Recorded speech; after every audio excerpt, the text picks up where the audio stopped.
Comencemos.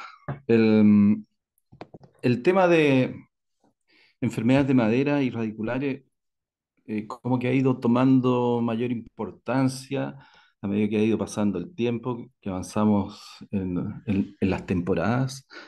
Y esto tiene que ver por varias razones, ¿ah? No es que sea un problema de enfermedades nuevas, como algunos lo pueden pensar. Las enfermedades de madera son bastante antiguas, y estas patologías han estado presentes siempre, y asociadas principalmente, bueno, hoy a los frutales, pero los grandes reservorios han sido las especies forestales, los árboles que tenemos alrededor en los campos, alrededor de los huertos. Y desde ahí, bueno, ese es el reservorio y de ahí llegan a nuestras plantas cultivadas. Hay varias razones por las cuales hay una tendencia a ir aumentando, que es lo que espero Andrés, poder perdona mostrar. que te interrumpa. Ahí sí, está recién pasando la presentación. Ya, no Ahí sé sí. por qué no quería pasar. Ahora sí. Ya, esto como un resumen de la importancia de las enfermedades de madera. ¿Ya?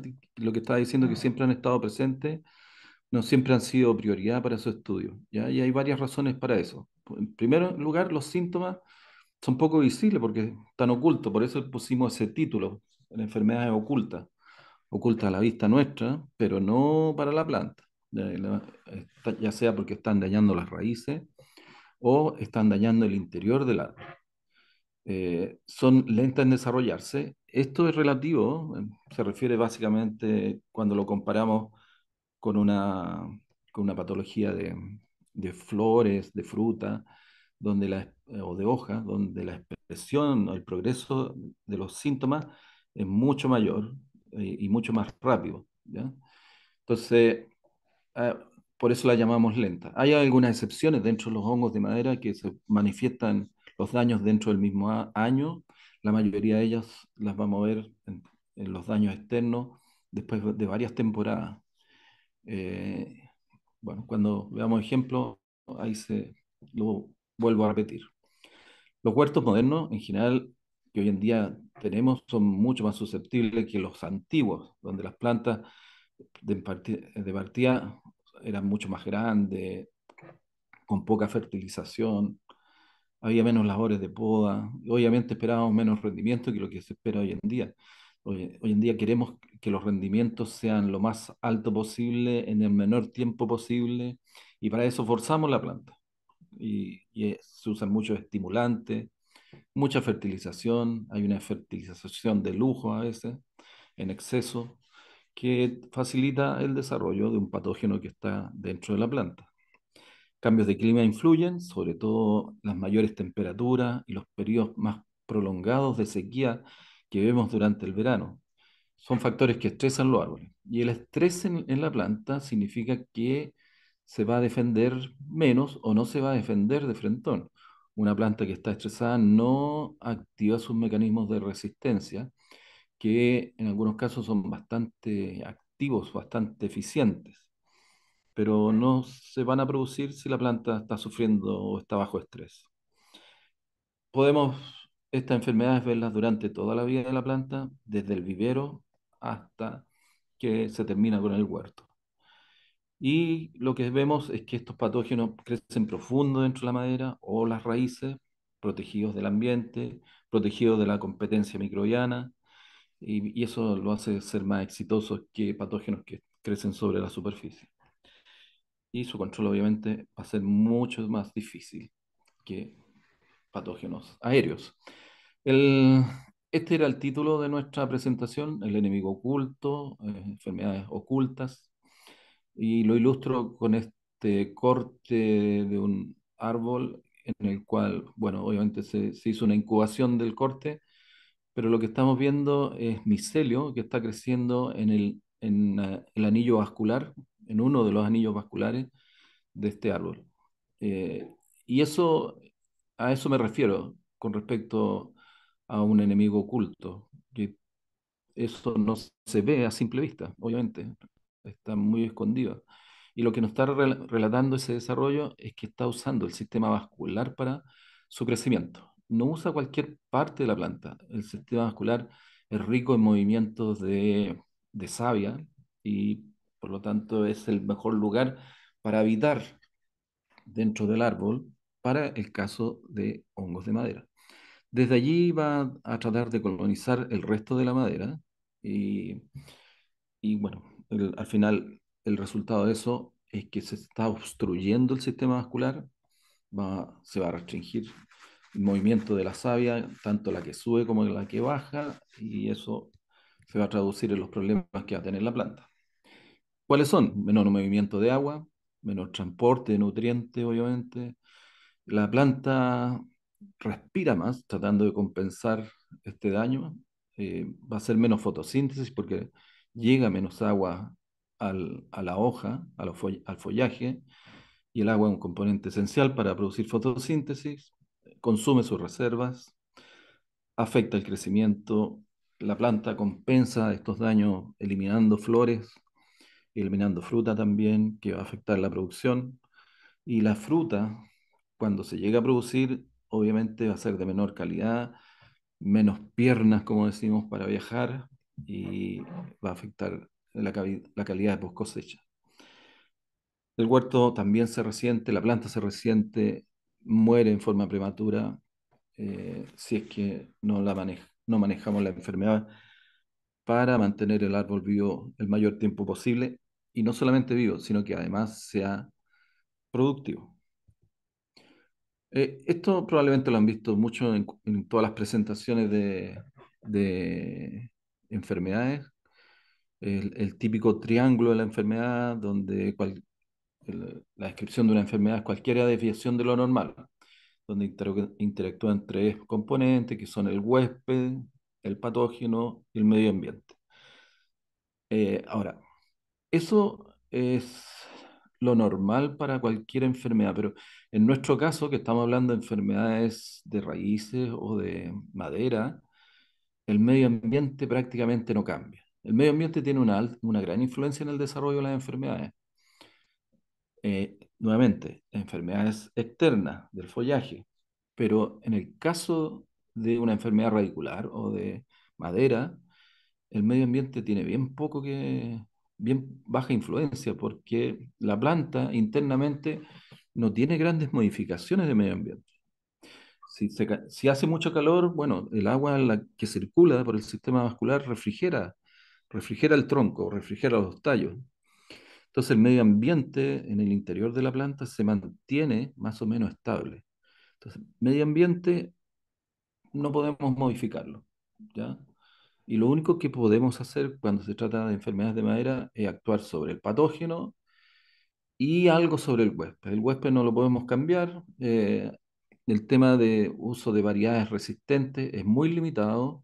Hay muy poco ejemplo. En general se menciona que las variedades más susceptibles son aquellas que tienen mayor crecimiento, que son más vigorosas, y esto tiene relación a que mueven más nutrientes y por eso presentan mayor vigor, y al mover más nutrientes, si hay un patógeno que está ocupando el sistema vascular, bueno, obviamente se va a ver favorecido y va a usar esos nutrientes que fluyen en abundancia. Ahora, ¿de dónde parte todo esto?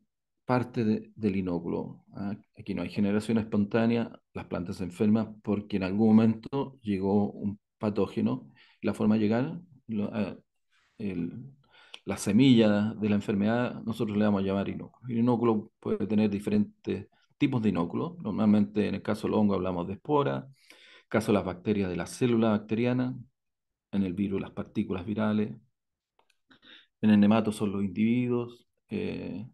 ¿Y eso qué es lo que va a producir?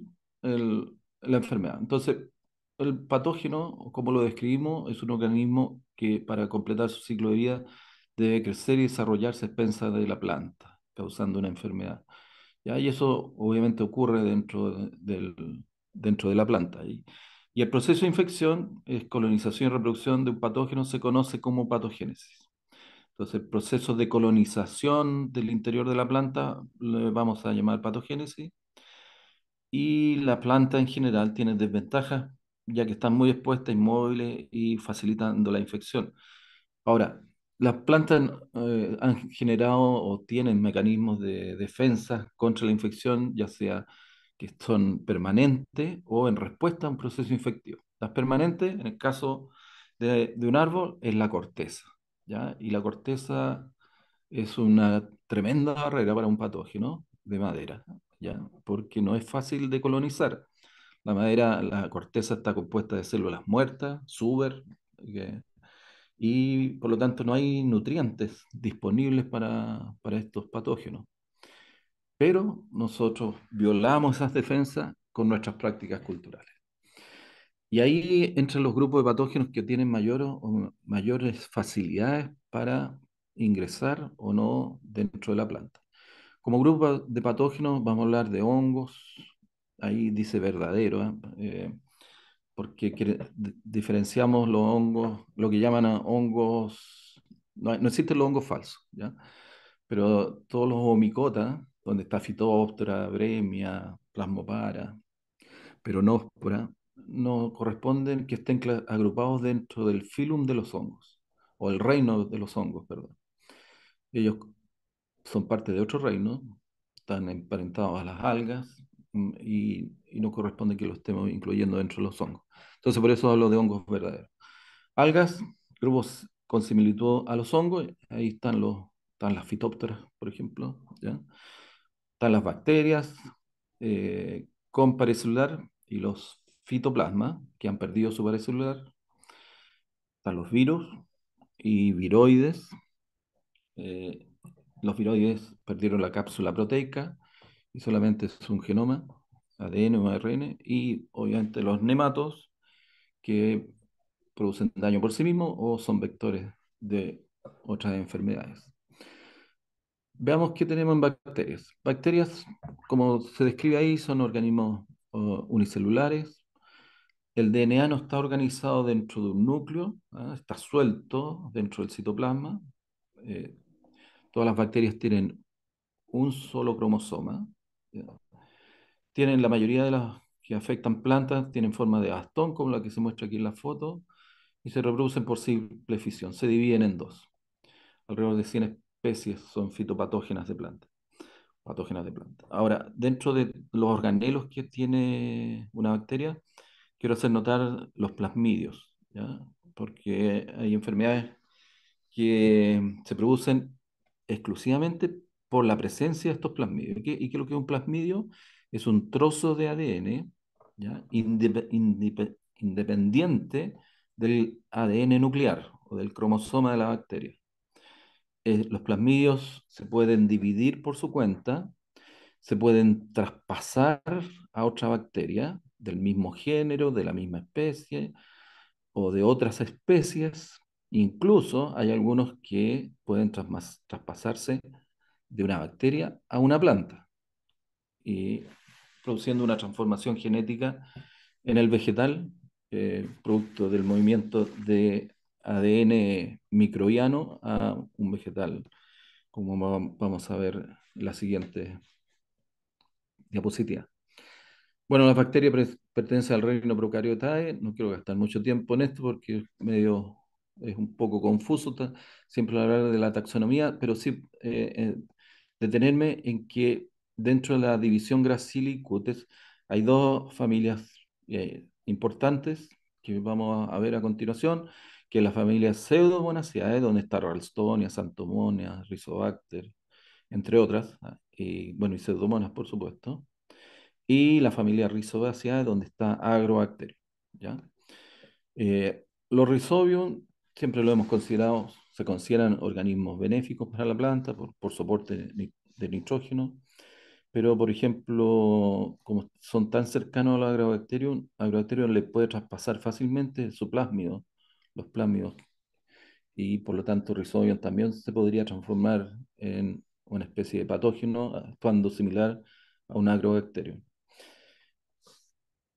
Veamos algún ejemplo de bacterias que producen problemas eh, en plantas.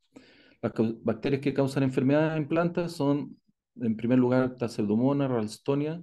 Ralstonia derivó de Pseudomonas, antes estaba agrupada dentro de Pseudomonas, lo mismo que pasa con Burkholderia. Santomona es un género muy importante en fitopatología. Todas las especies de Santomona son patógenas de plantas, no así las pseudomonas. La mayoría de las pseudomonas son saprófitas. Agrobacterium, importante porque produce agallas, erwinia, bueno, no en madera, pero sí en raíces puede producir pudriciones, no en plantas leñosas. Erwinia más que nada está asociado a a raíces suculentas, eh, además de las erwinias que son saprófitas. Clavibacter, importante en tomate, Streptomyces, importante en papa. ¿Ya? Y estas son las fotos de Pseudomonas, Ralstonia.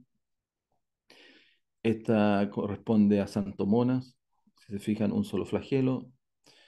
Agrobacterium, es la foto que está al costado derecho.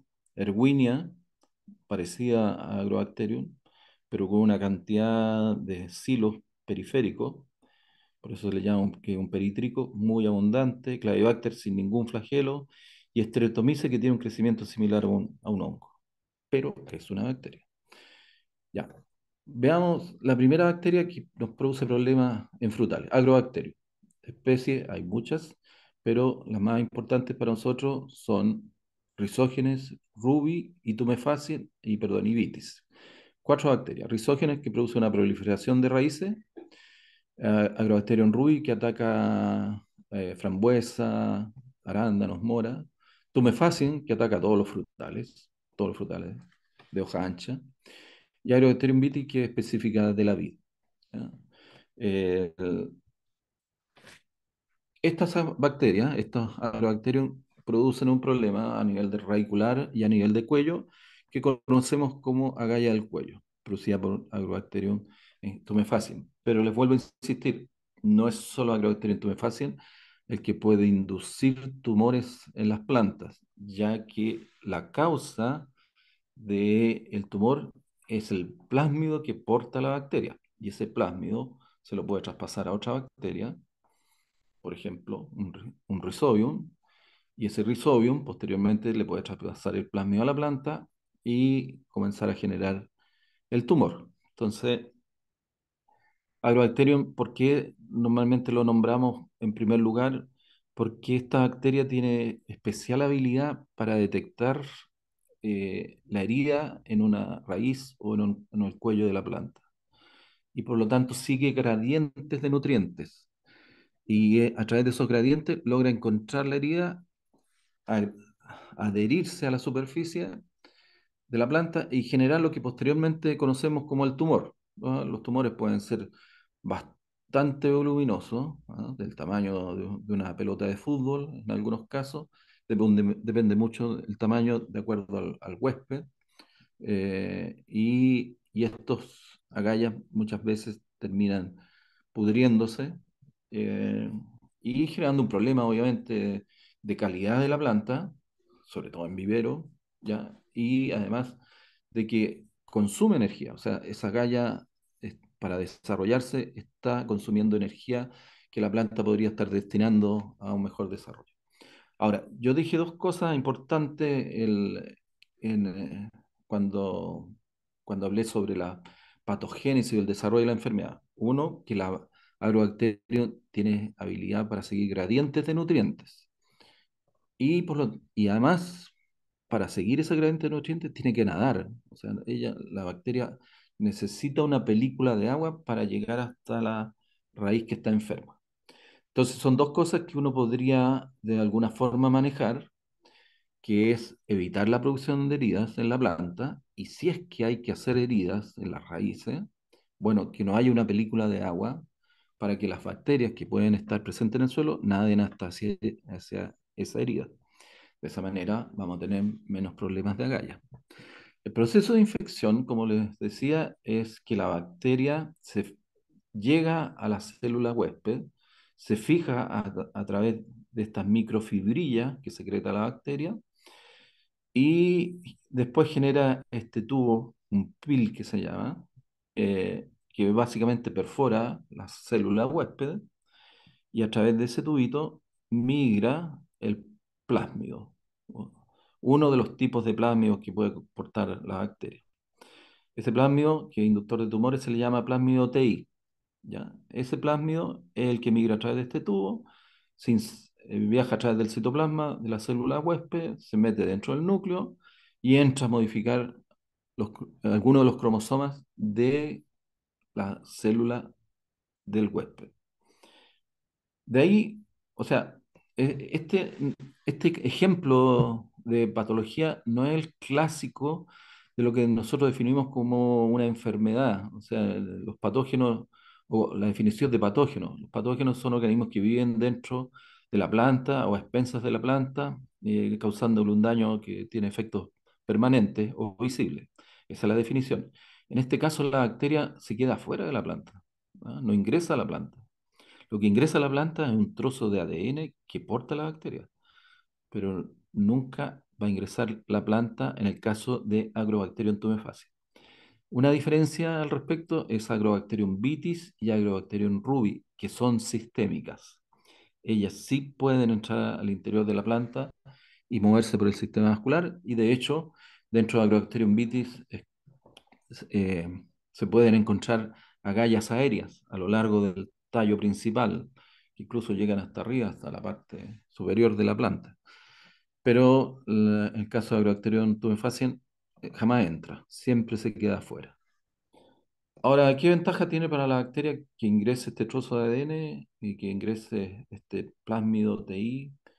Es que el plásmido tiene una serie de genes que en algunos casos producen o imitan la función de las auxinas y las citoquininas, y por lo tanto le van a indicar a esa célula que se multiplique y se divida a alta velocidad, ¿ya? Y eso termina formando el tumor. Son células gigantes y numerosas células, comparado con un tejido sano. Y además tienen una serie de otros genes, por ejemplo, que son los opines, diferentes tipos de opines. Y los opines eh, producen o están codificando proteínas que va a producir la célula huésped, y esas proteínas migran hacia el suelo y ahí recién se alimenta la bacteria. ¿Ya?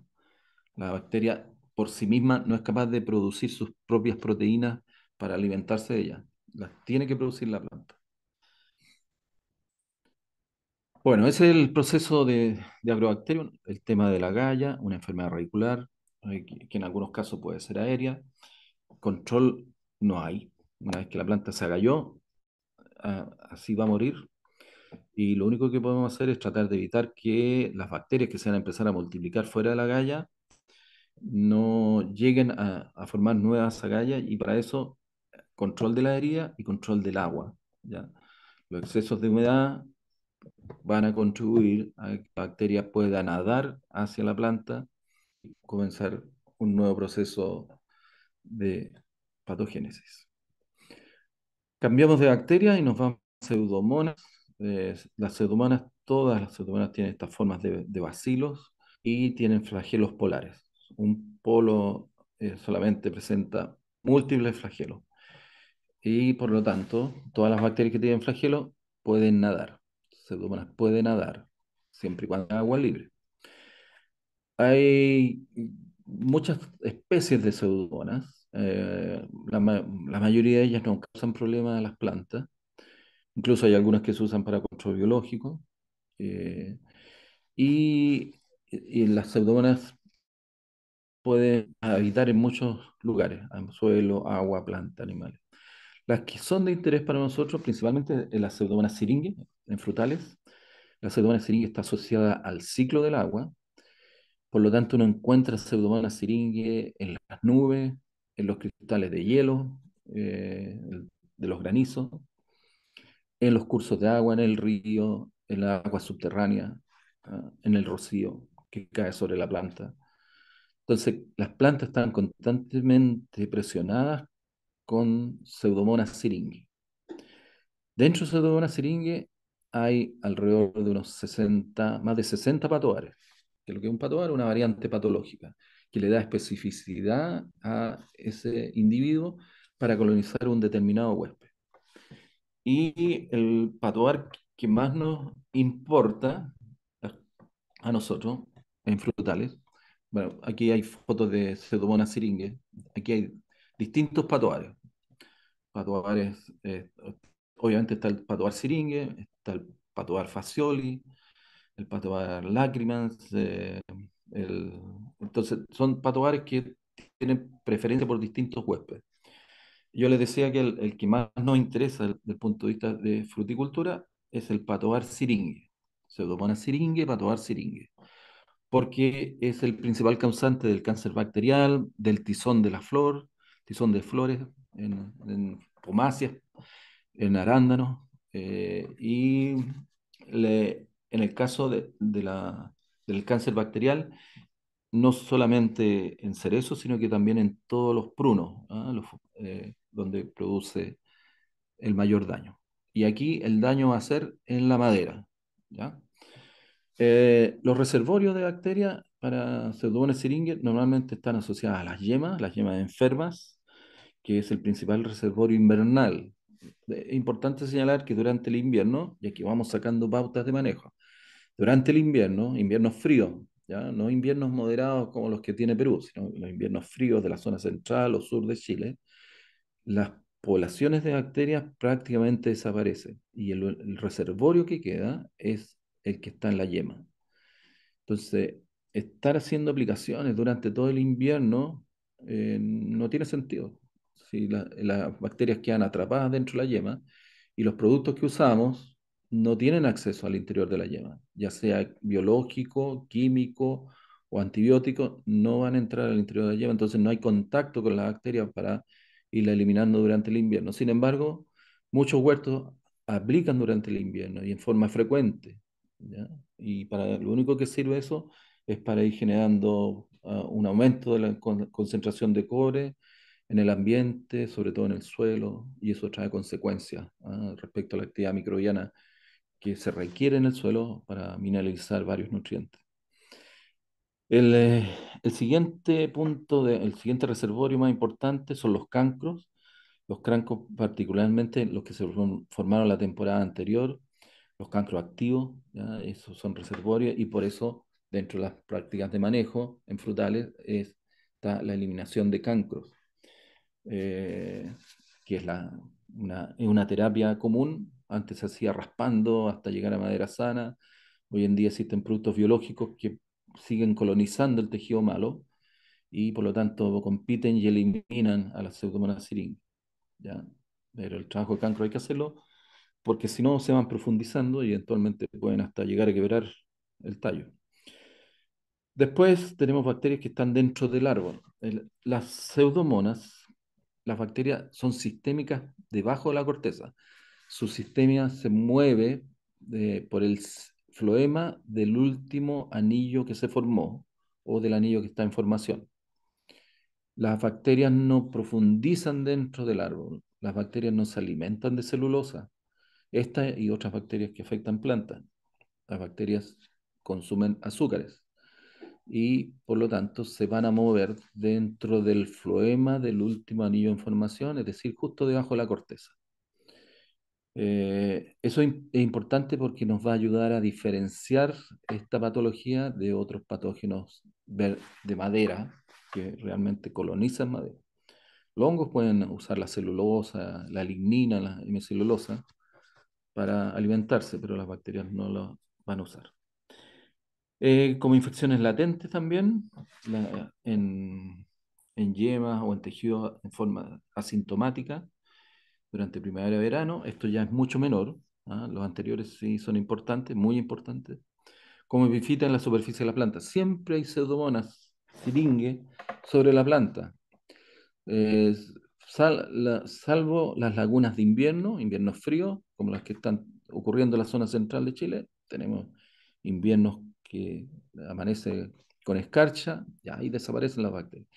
Y después cuando las temperaturas son muy altas, ¿ya? Pero durante el resto del año siempre hay Pseudomonas syringae sobre la superficie de la planta. Entonces, si ustedes mandan a analizar tejido enfermo o sano, les van a encontrar Pseudomonas syringae. No tiene ninguna gracia encontrarse con una siringa. Lo raro es no encontrarla. Eh, Reservorio indetectable en invierno, mientras que el máximo pic de población ocurre 2 a 3 semanas post brotación. Ya, y eso es importante porque es un momento clave de control para el caso de las bacterias.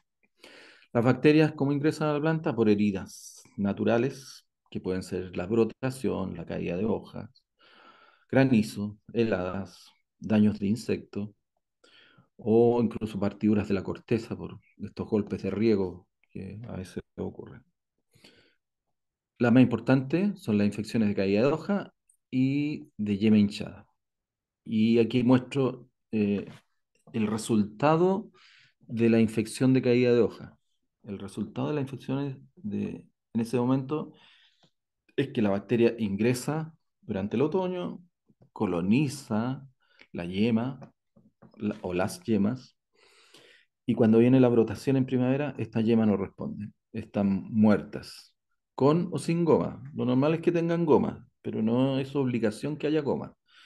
No siempre los ataques de bacterias van a producir goma.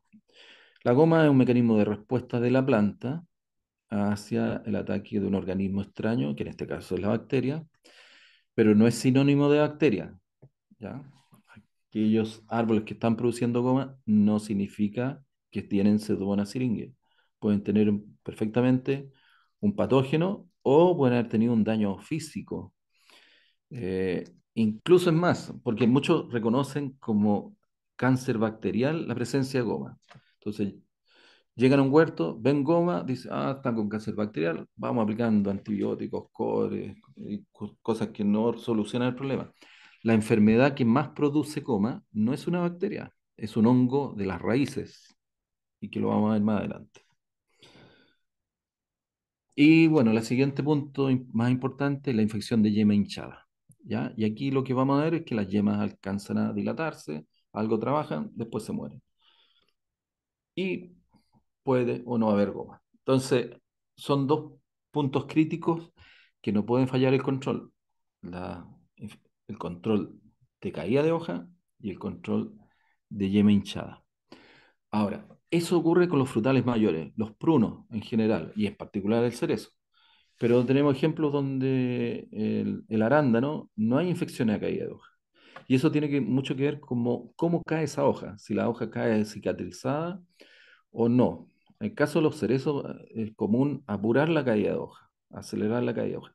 Esa caída de hoja no es natural, por lo tanto se está forzando, se está produciendo una herida que no está cicatrizando a la misma velocidad que lo haría si cayera en forma natural. Y por lo tanto ahí sí que tenemos problemas de infección a caída de hoja. En el caso de la yema hinchada es distinto, ¿ya?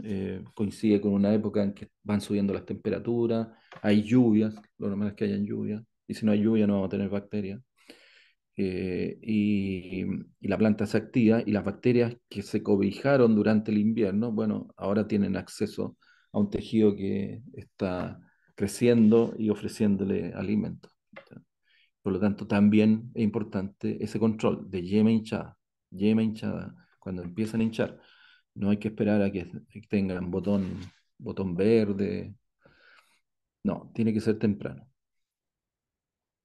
Otras bacterias que nos afectan frutales son las Santomonas, ¿ya? Y aquí tenemos el tizón bacteriano producido por Santomona arborícola, Patobarcorilina. Este es un ejemplo en el caso del avellano, que normalmente parte por las hojas, sigue por los pecíolos, por las nervaduras principales, después por los pecíolos, y a través de los pecíolos se va metiendo a las ramillas del año. eh, por las ramillas sigue a a las ramas secundarias, ramas primarias, y finalmente termina matando el árbol, ¿ya? Esto es un avance que hace regresivo, o sea, parte desde los tejidos más tiernos y avanza si es que no se controla. El avance no es rápido en el caso del avellano, ¿ya? Eh, pero el resultado cuando ya la rama está muy dañada es o cortar la rama o cortar el árbol, ¿ya? No hay, aquí no hay términos medios, tratar de meterse a controlar la bacteria a sabiendas que la bacteria se está moviendo por debajo de la corteza es bastante difícil. Entonces, lo más efectivo aquí es la poda sanitaria y proteger estos eventos que ya mencionamos, caídas de hoja y yemas hinchadas. Eh, este está fuera de lugar, este es un hongo, perdón. Otra Santomona arborícola muy conocida, el que afecta a los nogales. Aquí cambia el patoar, Julandis en este caso, y el daño principalmente va a estar relacionado el- a los amentos y, y las flores y posteriormente el fruto. ¿Ya? Mayor daño obviamente en el fruto porque deja la nuez negra, de ahí el nombre, peste negra. Eh, no es propiamente un patógeno, en este caso, que empiece a dañar madera, por lo tanto no corresponde a a esta presentación. Eh, Hablemos de los ovomicotas. Ya les mencioné que estos no son hongos verdaderos, su pared celular está compuesta de celulosa, mientras que los hongos, el filum fungi, está toda la pared celular de todos los hongos está compuesta de quitina. Los ovomicotas están emparentados con las algas, las cianofitas, las algas café, y por lo tanto son organismos que evolucionaron desde el agua, son organismos acuáticos, la mayoría de los omicotas, no todos, pero la mayoría produce esporas flageladas, que le llamamos zoospora, es decir, tiene la habilidad de nadar en películas de agua. La clase tiene varios órdenes, pero aquí en que nos vamos a concentrar son los peronosporales, ¿ya? Donde ahí está la mayoría de los patógenos de plantas. Eh, y dentro de ello está Phytophthora, que es el clásico patógeno de frutales en raíces. También está Plasmopara vitícola, que es un problema importante en vides, no en madera, ataca hojas y frutas, pero no madera. Pero Phytophthora sí nos interesa porque es un problema serio en fruticultura. Phytophthora ataca raíces, hay varias especies de Phytophthora, todas las Phytophthora son patógenas de planta, entonces basta con que el análisis diga Phytophthora, que ya ustedes saben que tienen un problema de un patógeno de planta. Indiferente la especie, va a ser un patógeno de planta. Las Phytophthora, cuando colonizan, lo típico es que partan a través de las raíces y colonicen parte del cuello. Entonces muchas veces se le llama pudrición de raíces o pudrición de cuello. Y dependiendo del huésped, el síntoma va a ser más conspicuo, ¿no? En el caso de los nogales, por ejemplo, es bastante notorio la mancha tinta que se produce en la zona del cuello. Y eso es producto del patógeno que está avanzando, colonizando esa parte de la planta. La parte aérea, ¿cómo se va a manifestar? En el decaimiento. Y esto es general para los frutales, el decaimiento generalizado. O sea, no es que haya una rama que se esté muriendo, no.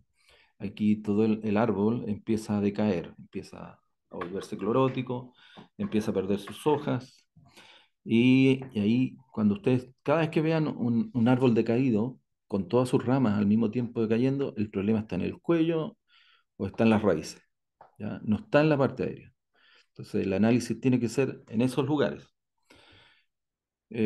Complementan, por supuesto, ciertos síntomas. Normalmente uno raspa la base de la planta y encuentra tejidos necrosados, tejidos negros, ¿ya? Y eso es difícil equivocarse, ¿no?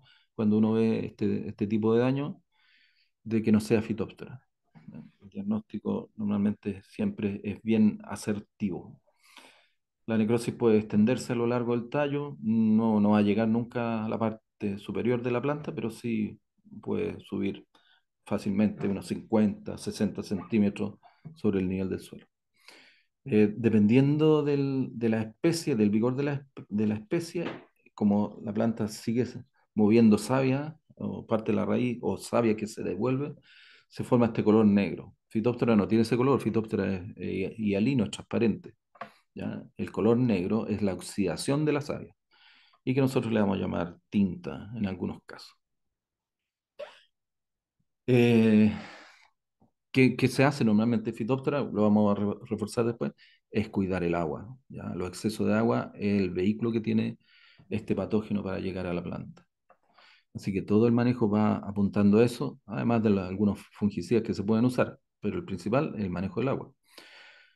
Hablemos ahora de los hongos. Los hongos verdaderos son organismos microscópicos, eucariontes, distintos a los anteriores, que no producen su propio alimento. Es una característica de todo el hongo y también de las fitópteras que no son hongos. Eh, y sus células las vamos a llamar hifas, ¿ya? Y el conjunto la vamos a llamar micelio, el conjunto de hifas. Y la forma como se reproduce son esporas. ¿Ah? La espora del movimiento le permite desplazarse a distancia, le permite resistir condiciones adversas y ser el inóculo principal que tienen los hongos para producir una nueva enfermedad. Bueno, según obtienen su alimento, saprófitos, parásitos, simbiontes y alrededor de 100.000 especies de hongos identificados hasta ahora y un 10% de ellos son patógenos de plantas. Estos números siempre están subiendo. Cada día se descubren nuevos hongos. Los hongos forman un reino completamente aparte y dentro de los filum de los 5 filum que pertenecen al reino fungi, nos vamos a preocupar de las comicota y del bacidomicota, donde tenemos los ejemplos de enfermedades en frutales, enfermedades de madera en frutales. Dentro de las comicota hay varias clases. Por ejemplo, la arqueascomicete que produce colibri, aquí está la tafrina de forma, la cloca del duraznero. En la clase Plectomycete están los oidios, ¿ah? Que forman cleitotesio o chasmotesios.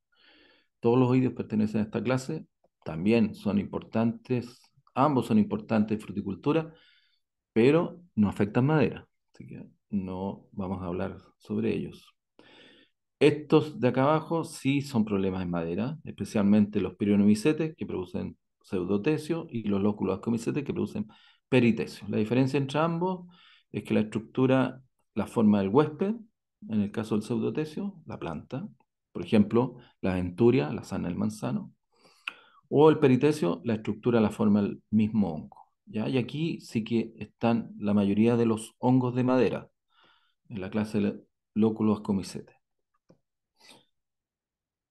En los discomicetes sí hay enfermedades de frutales, pero no de madera, ¿ya? Así que no me voy a detener en ello.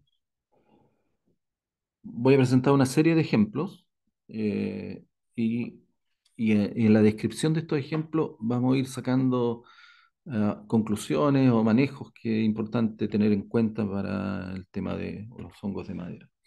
Aquí presento ejemplos de enfermedades de frambuesa, que son de la caña, que son de la yema, uno producido por Leptosphaeria, el otro por Didymela. El, el daño que se produce, el desprendimiento de la corteza, la forma como responde la planta, elimina corteza, y eso va debilitando la planta. ¿Ah? El caso de las Botryopharia de Otidia, Neofusicoccus, el primer nombre es la fase sexuada y el segundo es la fase asexuada. Normalmente lo que nosotros vemos en terreno es la fase asexuada, Neofusicoccus, ¿ya? Y produce este tipo de daño, cancros ásperos, ¿ya? Que hacen que la corteza se dañe. ¿Y cómo responde el árbol? Trata de formar una nueva corteza. Y nuevamente, como el ejemplo anterior, eso consume energía. Y ese consumo de energía significa menor producción. Si son detalles por diplodia, otro patógeno importante, hay muchas diplodias en los frutales.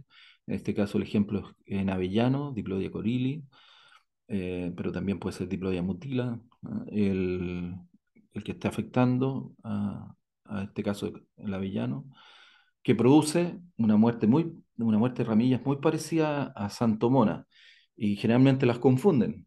¿Ah? Cuando se ven ramillas muertas, negras, se le echa la culpa a Santomona, juglandis, diciendo que puede ser perfectamente este hongo de madera.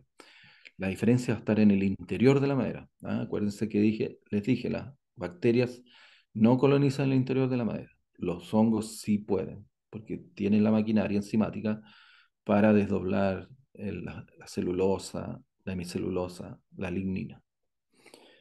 Y la otra característica son los cuerpos frutales. ¿Ya? Entonces la foto inferior es, esta es una foto de la corteza de una planta enferma. Se ven estos pignidios, ¿ah? Y estas masas que parece pus, parece una secreción. Bueno, son masas de esporas. ¿ya? Y la espora, bueno, vista al microscopio, ya no hay duda de que se trata de este patógeno. Lo importante es que el daño que produce puede demorar mucho tiempo desde que se infecta la planta hasta que se muere la planta o se muere la rama. En el intertanto, el hongo va a ir colonizando la madera y a medida que coloniza la madera, disminuye el flujo de savia. ¿Y eso cómo se va a notar? Como que a la planta le faltan fertilizantes, le falta agua a pesar que el suelo está húmedo. La producción, la caída de producción en avellano es muy común. ¿Ah? Empiezan a producir 1 tonelada, 2 toneladas, tres, cuatro y se empieza a caer. ¿Ya? ¿Por qué se cae? ¿Por qué empieza a bajar cuando debiera seguir subiendo o mantenerse? Revisen las maderas, revisen los cortes de poda que han hecho, si están contaminados o no. Fusicocum, aquí coloco varias especies porque es un ejemplo en arándano. El arándano tiene más de 12 especies de Neofusicocum que pueden afectar. El síntoma general es el que se ven ustedes, las ramas muertas o las plantas muertas. Es un complejo de especies donde el principal de todo es Parvum. Pero si vamos a otros frutales, que también son afectados por Neofusicocum, vamos a ver Neofusicocum australes, Ribis, por ejemplo, Arbuti, ya, que son patógenos importantes en frutales mayores. Todos ellos, recuerden, dañando el interior de la madera, manchas necróticas al interior de la madera.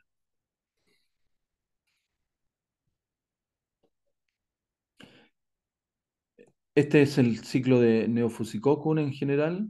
El, en general lo que... Perdón, hay alguien levantando la mano. Yo no sé si tengo que detenerme. No, Andrés, porque al ¿No? final vamos a dar espacio para las preguntas, así que continúa Ya, nomás. ya. Ok.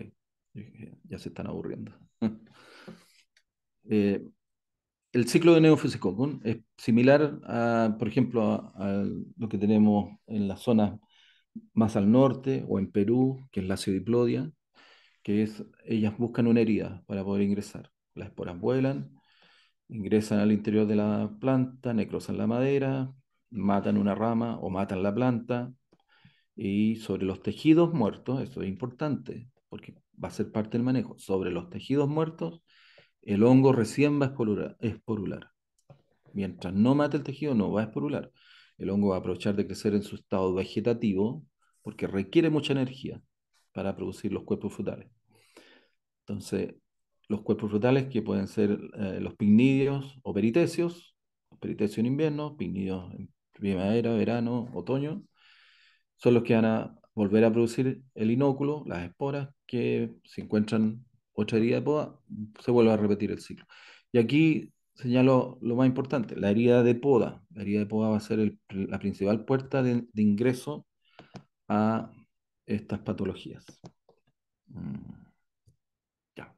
La acidoclodia sería el ejemplo del fusicocum, pero para condiciones de alta temperatura. Las lacidiplodia crecen en verano, esporulan en verano, en pleno verano, en enero, diciembre, enero, febrero.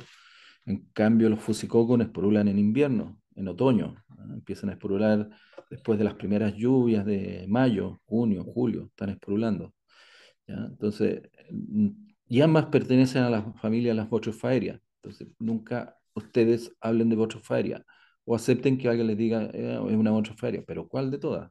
Botryophaeria es una familia donde hay muchos individuos, ¿ya?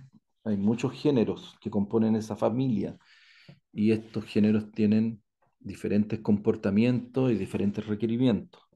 Entonces, hay que tratar de ser siempre más específico, ¿ya? Estas son fotos de la acidiplodia y lo que muestra que a pesar de que forma pignidio, y aquí uno ve que está la espora sobre la superficie y no encerrada dentro de una esfera que es el pignidio, porque la acidiplodia a medida que va madurando el pignidio se vuelve dehiscente, se va deshaciendo y por lo tanto quedan las esporas sueltas y el viento se encarga de desplazarlas.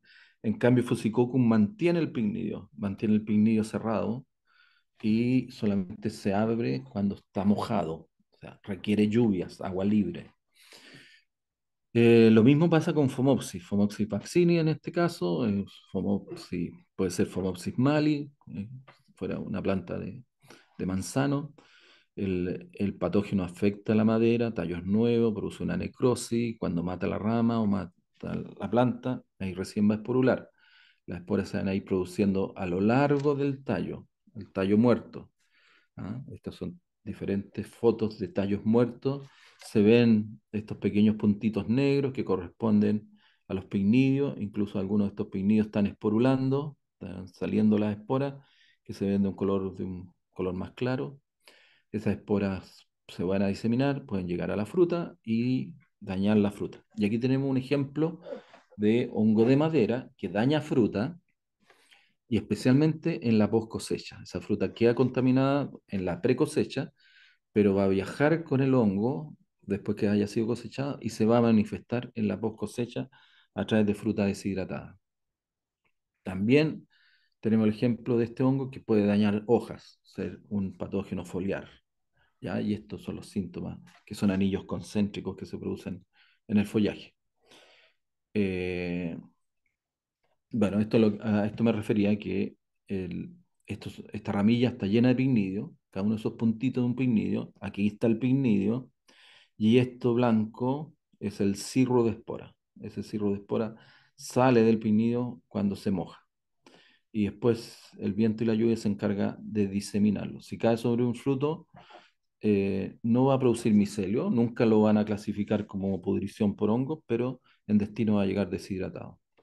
Lo mismo va a ser antragnosis, Coletotrichum gloesporoide o acutatum, importante en muchos frutales, produce la antragnosis, que es el manchado de las hojas, pero también puede ser un hongo de madera tierna, madera nueva, que a medida que avanza el hongo empieza a producir estos acérbulos. El acérbulo es como un cojín de esporas que emerge debajo de la corteza.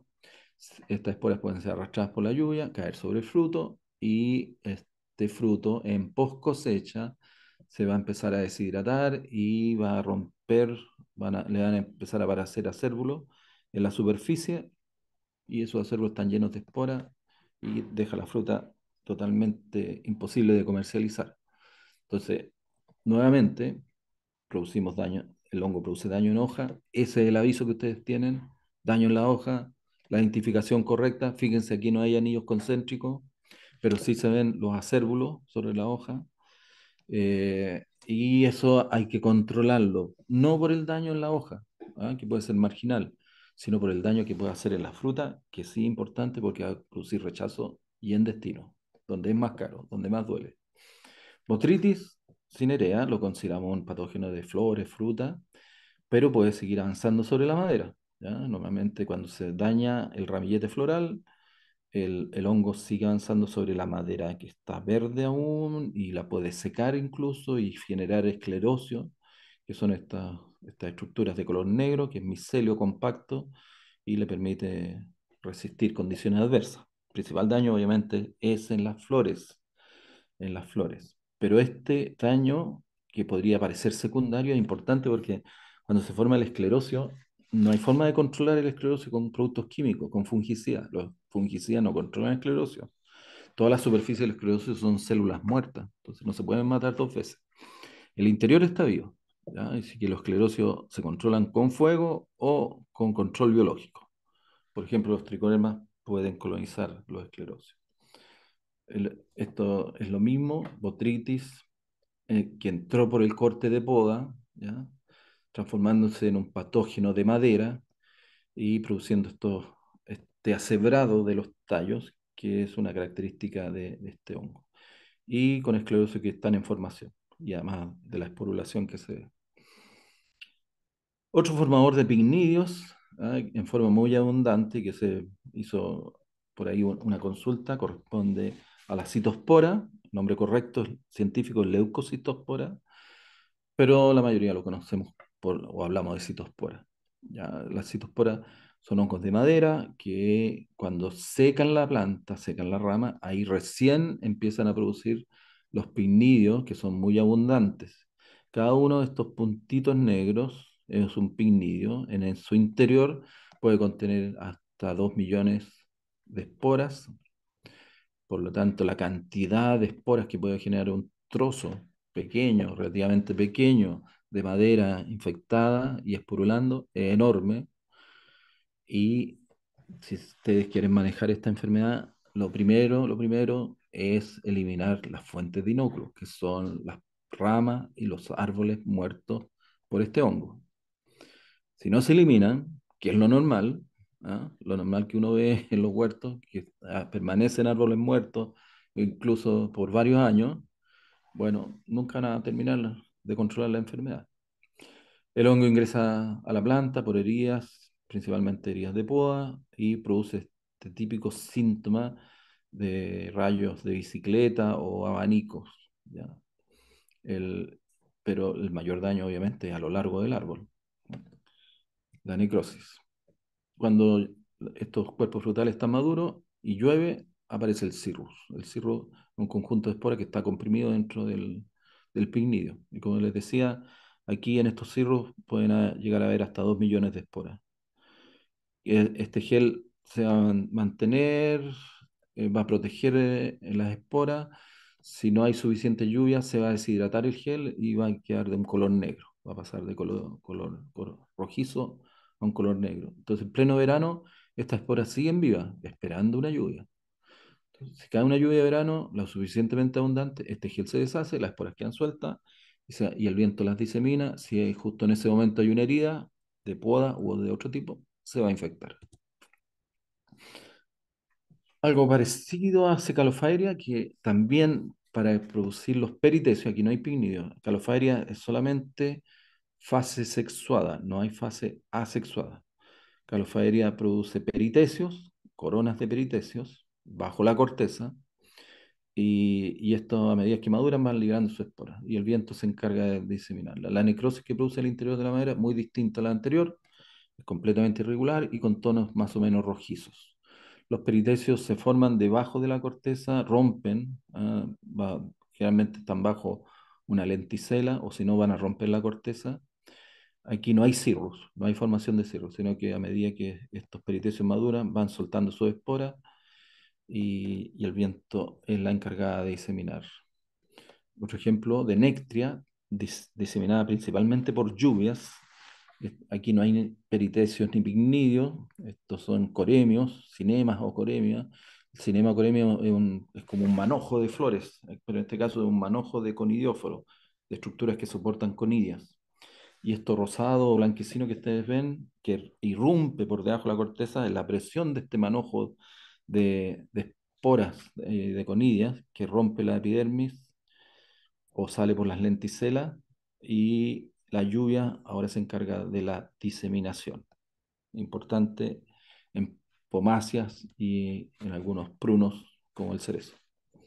La lesión que produce es totalmente irregular, masiva, con tonos ligeramente amarillentos, negruzco amarillentos, no rojizos como el anterior. Pudrición morena, monilia. Aquí tenemos otro ejemplo de patógeno que afecta a fruta, pero también puede colonizar los dardos y parte de la madera. No es un gran colonizador de madera, pero sí daña dardos. Dardos que incluso pueden haber cuajado, aflorecido, cuajado y se mueren. Los síntomas que podemos ver en la madera a veces nos sirven para identificar, no siempre. ¿Ah? Los más fáciles de identificar son las citosporas que tienen forma de abanico y los chondroesterium, que tienen el centro está necrosado. Eh, Otros hongos que pueden seguir, que están en intermedios entre hongos que atacan tejidos suculentos solamente a hongos que pueden colonizar madera, es Pestalotiopsis. Pestalotiopsis principalmente es un hongo que afecta follaje, tallos tiernos y hojas, como las que se muestran ahí. Son importantes en vivero, pero eventualmente estas esporas que salen de estos tejidos muertos, hojas muertas o tallos muertos, que están con estos acérbulos de color negro, los tallos cuesta más encontrarlos, pero están presentes, ¿ya? Producen estas esporas que son bastante grandes, si hay humedad, la espora germina, ¿ya? Y eventualmente, si estas caen sobre un corte de poda, va a constituirse en una enfermedad de madera y va a colonizar el interior de ella. Tizón carbonoso, macrofumina, es un hongo de raíces, afecta el sistema radicular. Este este hongo es importante porque ha ido cobrando cada año mayor importancia, ya que le gusta el calor. Y como cada año pareciera ser que hace más calor o el verano dura más, ideal para el desarrollo de macrofumina. Y como yo les decía anteriormente, macrofumina es el patógeno que más goma bota o produce o induce, mejor dicho, en cerezo, ¿ya? Entonces un cerezo lleno de goma a lo mejor no es cáncer bacterial, ni siquiera una enfermedad aérea, puede ser una enfermedad radicular. Macrofumina produce o induce grandes cantidades de goma, los árboles chorrean goma, literalmente. Y el diagnóstico pasa por revisar las raíces. En el interior de las raíces que están muriendo aparecen estas estructuras que son muy pequeñitas, aquí está obviamente la foto con bastante aumento, que son los microesclerosios o esclerosios. Los esclerosios, acuérdense, son agregaciones de micelio duro, compacto. Entonces cuando ese tejido muere, se llena de esclerosio, el esclerosio queda en el suelo, los esclerosios flotan, entonces cuando hay inundación o riego, el esclerosio se mueve. Aquí no hay generación de esporas, el movimiento no es por viento. Los esclerosios flotan y esa es la forma de diseminarse, o restos o plantas enfermas que se llevan a distancia, o partículas de suelo que tienen los esclerosios. Em, una plantación nueva, por ejemplo, puede ser afectada si llega a un suelo que tiene este patógeno y se empieza a morir, ¿ah? Por lo menos lo que me ha tocado ver en algunos casos, que se empieza a morir secretando grandes cantidades de goma y el agricultor obviamente piensa que es un problema de vivero, ¿ya? Y lamentablemente si mandan una muestra a analizar, una muestra aérea, le van a encontrar Pseudomonas syringae, porque siempre hay Pseudomonas syringae. Y para algunas personas la presencia de goma significa cáncer bacterial, entonces otra vez le van a decir que es cáncer bacterial, así que pongan hoja a esta enfermedad porque es un problema en crecimiento. Vámonos al filum Basidiomycota. Basidiomycota significa que sus esporas se producen dentro de basidios. Basidio tiene la forma de una masa. Es una clase, aquí están todos los hongos superiores, ahí hay órdenes o clases súper importantes. Aquí están las rollas y los carbones dentro de la clase Urinomycete. Estas son las enfermedades bíblicas, las que causan mayores daños a la agricultura en general, las que han producido hambrunas, ¿ya? Pero nosotros nos vamos a referir a las que producen problemas de enfermedades de madera, donde están los afilofurales, los agaricales, ¿ya? Agaricales armilaria, un patógeno importante en frutales, patógeno de raíz, Chondrosteриum y Arambarria están dentro de los afilofurales y son patógenos que producen daños en la parte aérea. El primero, Armillaria melea, produce problemas en la raíz, especialmente en la transición, en la zona del cuello, ¿ya? Este hongo produce como signo estos abanicos de color blanco bajo la corteza. Cuando agota la planta, produce los rizomorfos. Y el rizomorfo es la forma de diseminación. También puede producir callampas o setas de color café, se le llama hongo miel. Algunos se comen este hongo cuando están pequeños, antes que abran. Lo importante es que no dejarlos abrirse porque ahí viene la diseminación de esporas y la infección de... ¿Dónde encuentran estos hongos? En los tocones, tocones de eucaliptos, de álamos, durante ah, los meses de mayo, junio, ¿ya? Si ustedes recorren su campo, a lo mejor van a encontrar estos hongos ya muy grandes, muy abiertos, de color café oscuro. Bueno, dejaron esporular el patógeno, dejaron que el huerto se infectara. Entonces, ojo, no dejen tocones a la vista, porque se van a llenar de estos patógenos, de este tipo de patógenos. El tocón se arranca o se cubre con tierra. Y si no lo quieren sacar, bueno, vigilen esto, revisen, rómpanlos cuando aparecen, cuando están pequeños, antes que esporulen, porque producen millones y millones de esporas, ¿ah? Una cantidad impresionante. Plateado, con Condosterio purpúreo, ataca a todos los frutales, ¿ah? Esta es mi enfermedad favorita, eh, por la cantidad de daño, la forma como ha evolucionado, especialmente dentro de Chile, a pesar que el hongo está presente en todo el mundo, es cosmopolita, salvo los países tropicales no se encuentra. Es probablemente Chile su país de origen o donde uno eventualmente encuentra mayor biodiversidad genética, ¿ya? Los síntomas es hojas plateadas, también cuando hay mucha toxina. El plateado se produce por una toxina. El hongo vive en el tronco, produce la toxina, que es una poligalacturonasa, que migra a las hojas, se acumula en ella y desprende la epidermis. Y al desprenderse la epidermis se crea una cámara de aire entre la epidermis y el mesófilo de la hoja. Mesófilo es la parte verde de la hoja, ¿ya? Y eso da el aspecto de plateado, ¿ah? Es un efecto óptico. Ahora, cuando la cantidad de toxina es muy alta, se produce esta necrosis, necrosis apical de la hoja, que también puede ser confundida con otra enfermedad, que algunos le pueden llamar una bacteria, porque se quema la punta. Ojo que no siempre las bacterias producen este síntoma, que es la quemazón del ápice de la hoja.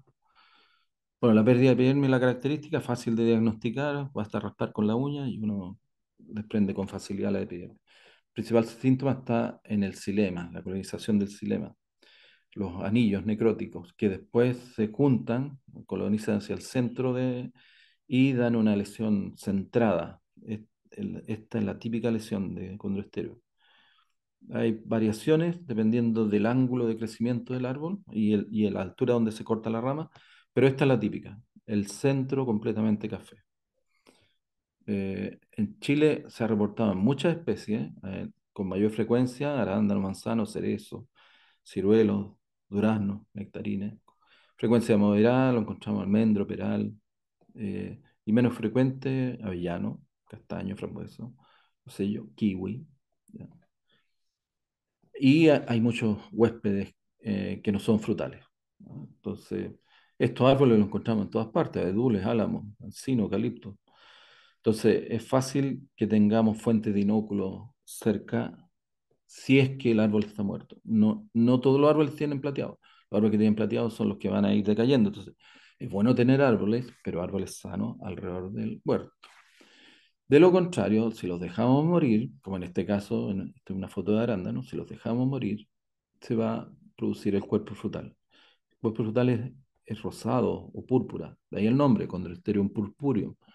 No las orejas blancas, orejas de palos que aparecen en esta época del año y que muchos le llaman plateado, y no es plateado. El plateado es púrpura y es plano, es resupinado por los bordes. Resupinado significa que se levanta por los bordes, pero es planito como se agrega. Y esta foto es importante porque uno de los manejos que se debe hacer es la poda sanitaria, retirar las ramas muertas. Y cuando hablamos de poda sanitaria es la rama completa. No sirve de nada cortarla cerca de la base porque ahí se está multiplicando el hongo. Este montón de cuerpos frutales, estos bacidocarpos, es la misma foto que está al costado derecho, ¿ya? Y cada centímetro cuadrado produce en promedio 64 millones de esporas, por lo menos lo que nos ha tocado contar. Entonces, un pequeño trozo de cuerpo frutal, de vacío carpo, produce muchas esporas. Entonces, la poda sanitaria es completa cuando se quiebra. La forma de podar, de hacer poda sanitaria en este caso, es despatillando, quebrando la planta en la base, no con tijeras ni tijerones, porque la tijera y tijerón nunca va a cortar tan abajo. En cambio, el despatillado sí. El despatillado le permite sacar desde la base misma incluso. En el monitoreo de esporas. ¿Ya? ¿Cómo sabemos cómo se mueve esto? Esto se mueve principalmente por viento. Estos son diferentes tipos de caza espora. Caza espora es un equipo que permite aspirar lo que hay en el aire y que eso se pegue en una cinta rotatoria que está en el interior del caza espora. Como gira a una velocidad conocida, uno puede relacionar eventos climáticos, el día del año, ¿ya? De acuerdo a la cantidad de esporas que se están pegando en esta cinta adhesiva, ¿ya?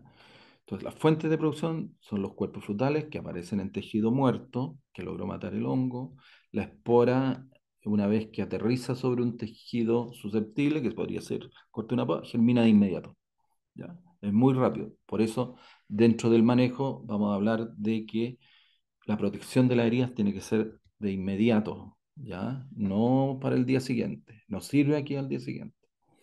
No sirve que el hongo no se va a adaptar al manejo del agricultor. El agricultor tiene que adaptarse al hongo. Ya, y esto es un gráfico que muestra que las grandes lluvias de esporas ocurren normalmente después de lluvias, ¿ya? Las capturas de esporas. Y el día que está lloviendo es un día que en general no hay espora porque se estaba produciendo un barrido, pero al día siguiente sí, ¿ya? Y al día siguiente normalmente un buen día para podar. Lo mismo ocurre con la arrambarria, la pudrición amarilla, que afecta a vides, afecta a eucalipto y afecta, en este caso, a arándano, que produce toxina, como la anterior, pero unas toxinas que son mucho más agresivas. Fíjense cómo queda la hoja totalmente deformada y con cambios de color, pérdidas totales de fruta y una pudrición amarilla en la base de la planta. Bueno, dentro de la descripción de todos estos patógenos, hemos mencionado varias pautas de manejo y control, ¿ya? En primer lugar, la identificación es importante, evitar las heridas en periodo de vuelo inóculo, y si van a hacer heridas, hay que manejar esas heridas, protegerlas, ya sea con pastas químicas o biológicas, ¿ya? Y hay cuidado de pospodas para recuperar plantas que ya están enfermas. Entonces, control sobre la fuente de inóculo. ¿Cuáles son las fuentes de inóculo? Los árboles muertos que están produciendo cuerpos frutales, basidiocarpos, pinnidios, ¿ya? Entonces, no dejen morir sus árboles. Y si se les muere una rama, se les muere la retiran, la queman o la entierran o la compostan, pero no puede quedar en el suelo, porque ahí va a seguir esporulando. La reproducción sexual. Las fotos anteriores son todo estos son cuerpos fructíferos sexuados, ¿ya? Y dejar producir esos cuerpos fructíferos, dejar producir la reproducción sexual en el huerto, en árboles muertos, ¿para qué sirve? Uno, para producir nuevas cepas, ¿ya? Porque va a haber una recombinación genética y de ahí van a salir organismos que son diferentes a los padres, que pueden tener mayor agresividad, que pueden producir más toxinas, por ejemplo, o que pueden producir una expresión de síntomas más rápido, la enfermedad se desarrolla más, o que producen mayor necrosis en hojas, en ramillas terminales, deformación de hojas. Pueden haber diferencias morfológicas del cultivo, mayor crecimiento o coloración y diferencias genéticas. Y las diferencias genéticas pueden estar asociadas, por ejemplo, a resistencia a fungicidas o una variedad que era resistente, ahora se vuelve susceptible gracias a que apareció una cepa nueva, ¿ya? Entonces, estructuras reproductivas señaladas, no hay que dejarlas que se formen, porque las estructuras reproductivas en general son muy difíciles de controlar, de matar, porque en el caso de las formaciones de pignidios, peritecios, acérbulos, ¿ya? ¿Qué es lo que hacen? El hongo, primero, estas estructuras se forman por debajo de la corteza. Entonces ya tenemos una primera capa de protección, la corteza. Si ustedes aplican un fungicida, porque hay recomendaciones, aplica un fungicida antes de la poda, no tiene ningún sentido. No van a bajar la presión de inóculos. Los inóculos están escondidos debajo de la corteza. Los inóculos salen cuando llueve, y cuando llueve ustedes no pueden aplicar. Entonces, aplicaciones de prepoda tienen sentido solamente cuando se forman los basidiocarpos, por ejemplo, los del plateado, porque esos salen una vez y salen a la vista, quedan a la vista. Pero esta otra estructura, espinillos, peritecios, no son controlados con aplicaciones. Eh, Después, si es que estuvieran a la vista, están protegidos por la estructura que forma el cuerpo frutal. Entonces, y esa estructura son células muertas. Y el interior, que es donde queremos matar el inóculo, no llega al producto. Y este inóculo sale cuando se moja, cuando llueve. De nuevo, cuando llueve no están aplicando. Entonces, lo mejor medida no es estar haciendo aplicaciones sin sentido durante el año de prepoda, no, es, es botar plata. Tiene sentido eliminar esas ramas o esos árboles enfermos. En vez de gastar plata en aplicaciones, gasten la plata en retirar el material enfermo, porque esa es la fuente de inóculo, ¿ya? Y después, proteger las vías de ingreso. ¿Por dónde van a ingresar? Principalmente por las heridas de poda. Otras vías, injertación, daño por amarras, clavos, inducción de yemas, anillado, herbicidas. Entonces, cada vez que usted haga una herida de poda, va a haber una presión de inóculo sobre esa herida. Y esa presión de inóculo no la sabemos. Puede que tengan suerte y justo no hay inóculo alrededor de esa planta que sufrió el daño. Pero puede que haya mucho inóculo y de diferente hongo al mismo tiempo, como muestra ahí la foto, ¿ah? Estamos simulando que hay ataques en este caso, de Phomopsis, de Chondrosterio, de Pestalotia, de Fusicoccus, de Lacidiplodia, de Diplodia, ¿ya? Entonces, todos esos hongos eventualmente podrían estar sobre un corte de poda. ¿Qué hacemos para proteger el corte de poda? La mayoría usa pintura. Hasta por ahí creo en las pinturas, porque las pinturas, si están bien pintadas, perfecto, ¿ya? Y se usa un tampón para que la pintura rodee además los bordes del corte. Aquí, este corte en particular me dice por dónde entró la hoja de corte, entró desde abajo hacia arriba, y dónde estaba el yunque, ¿ya? O la base de la tijera. La base de la tijera estaba apoyada acá arriba. La base de la tijera lo que hace es aplastar, mientras la hoja de corte corta, ¿ya? Y ese aplastamiento deja un daño que es bastante cero y que por lo tanto el yunque siempre debiera estar mirando hacia afuera del árbol, no hacia el interior del árbol. Aquí el yunque estaba mirando hacia el árbol y por lo tanto quedó este tejido dañado y por lo tanto es mucho más difícil de proteger, más difícil de pintar. Está lleno de grietas, pequeñas grietas, que para un microorganismo son enormes y por ahí va a entrar el patógeno. Entonces uno logra mejor penetración cuando tiene este tipo de problemas, cuando fumiga, cuando pulveriza, ¿ya? Que con una pintura que más encima está mal aplicada. Entonces, cortes de poda. Las tijeras como transmisores son malas transmisores. Los cortes de poda se infectan con esporas, no con micelio que uno puede arrastrar con la tijera de podar, ¿ya? Y esas esporas llegan si es que hay inóculo alrededor, si es que hay nuevamente árboles muertos, ¿ya? Y lo que tenemos que hacer es proteger tan pronto se hace la herida, porque de inmediato queda susceptible la planta a ser colonizada. Entonces, si van a pintar, pinten bien. Si van a podar, corten bien. Enseñan a sus podadores que hay una hoja que corta y una hoja que aplasta. Hay una hoja que daña y la otra que va a hacer un corte limpio. El corte limpio, la hoja de corte siempre mirando hacia el árbol, ¿ya? Para evitar este tipo de problemas. De lo contrario, vamos a tener estos otros daños. ¿Ah? Estos son tijerones, por ejemplo. Tijerones que tienen la base plana y la hoja corta por el medio. Pésimo. Uno llega a los huertos y encuentra esos tijerones. Esos tijerones no son para fruticultura. ¿Ya? Y sin embargo los venden para frutales. Todos estos tienen, salvo sobre todo este del costado inferior izquierdo, están cortados con ese tipo de tijerón. Y miren lo que pasa. La madera se abre después. Y esas grietas permiten que el patógeno ingrese. No hagan este tipo de poda.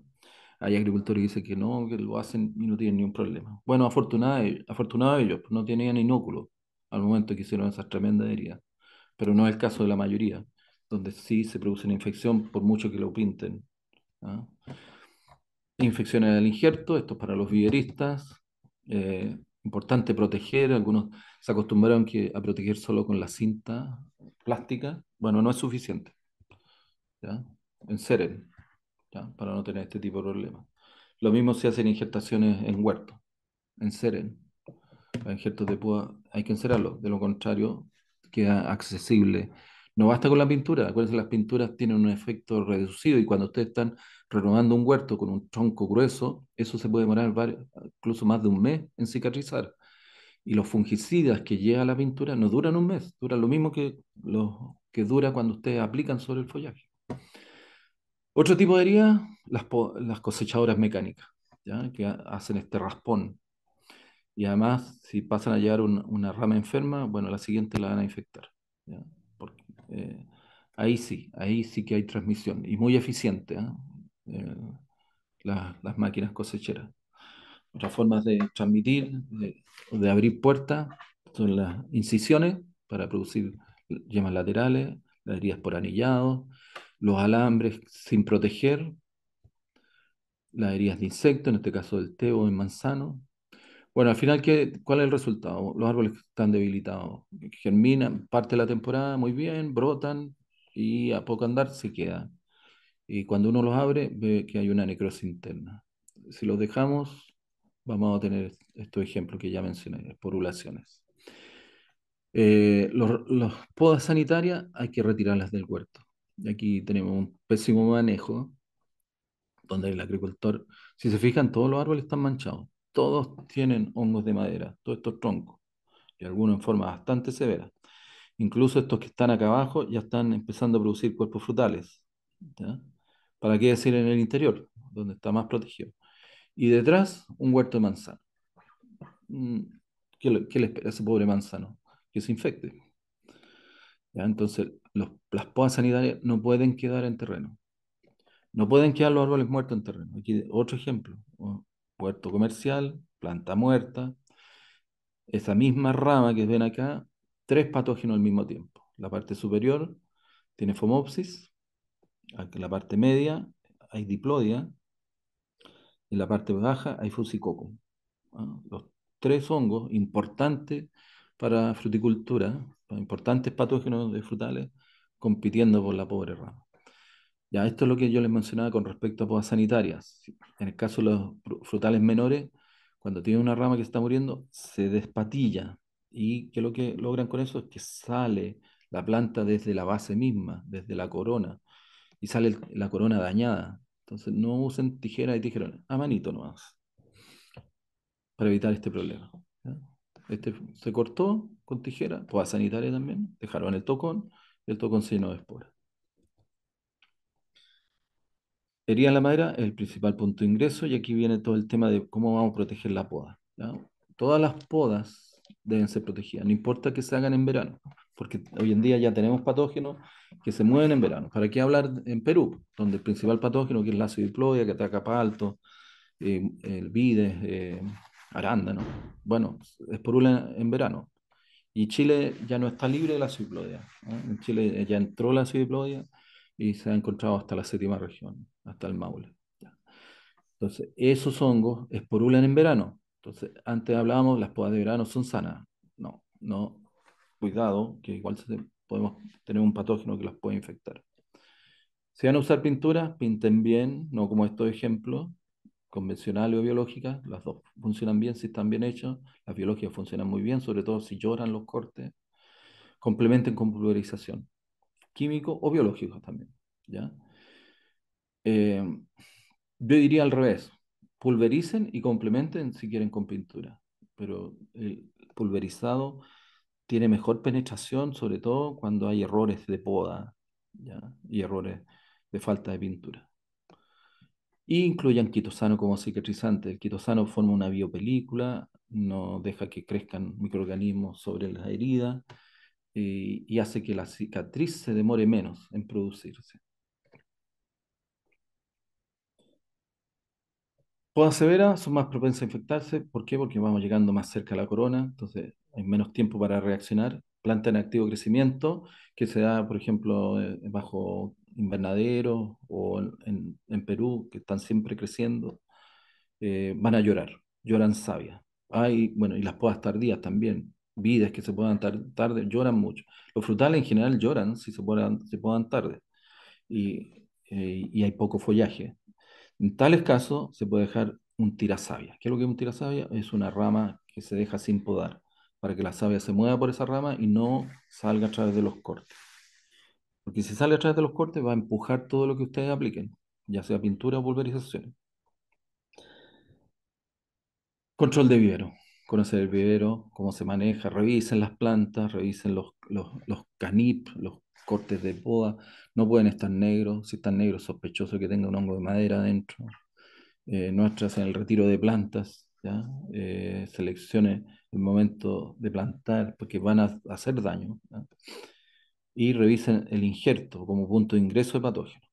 El injerto y los canip. El canip, si está negruzco, como se muestra aquí en la foto, lo más probable es que tenga una infección interna. Y esto no es cicatrización. La cicatrización tiene un color opaco y no se nota como un crecimiento activo dentro de la planta, ¿ya? En vivero, protección, bueno, aquí se nota mejor lo que está mencionando. Este es un canip, este también es un canip, los dos son canip, y los dos se infectaron, ¿ya? Y el hongo va creciendo, y por fuera la planta está impecable, totalmente comercializable. En vivero eviten las altas dosis de nitrógeno, la herida en periodos de mayor presión de inóculo. Fíjense lo que hay alrededor como posibles inóculos, como árboles enfermos. Uso de pasta de pintura, doble pasta, doble pintura, sobre todo en los caninos, o pulverización y pintura. No basta una sola cosa. Rota en fungicidas, uso de fosfito. Ya, rotación de fungicida. Aquí esto es un tema aparte, ¿ah? Porque aquí no hay problema de resistencia. Ustedes pueden repetir el mismo ingrediente activo las veces que quieran. Esto no es botrytis, ni venturia, ni oidio, donde se genera resistencia muy rápidamente. No hay casos de resistencia en los hongos de madera. De hecho, los ciclos son muy largos. Pueden durar años antes que mate y ahí recién se va a producir una generación. Viveros que se riegan por aspersión en general son más propicios a que tengan problemas de enfermedades, ¿ya? Más difícil todo lo que es el tema de protección de plantas, si es que se está mojando constantemente como lluvia. Los excesos de humedad, ¿para qué van a ser problemas? Para armilaria y especialmente para fitóptera. Entonces, en frutales, los riego por goteo y vemos escurrimiento superficial, hay un problema de compactación. Bueno, rompan el suelo. En verano hay que subsolar. O en el caso de huertos que se han inundado, lluvias copiosas que terminan inundando el huerto, bueno, se va a generar fitóptera. Entonces, lo primero que hay que hacer una vez que baje es hacer un control de fitóptera. Lo mismo si se está regando la planta, se está mojando el cuello. Aquí tenemos un aspersor, tiene un deflector, pero el viento igual termina mojando el cuello de la planta. Igual termina mojando el cuello de la planta. Entonces, no, bueno, es bueno para las raíces, porque mojamos un área mucho más grande, pero es malo para el cuello. Entonces ahí hay que tener una protección especial para esa zona para evitar que entre fitóptera. Y los nematos, controlen los nematos, porque los nematos producen daños en el interior de las raíces, transmiten, ¿no?, esporas de hongos hacia el interior de las raíces. Los principales nematos que hay que preocuparse son Meloidogine, Sifinema, Pratilencus. Entonces, análisis nematológico antes de plantar.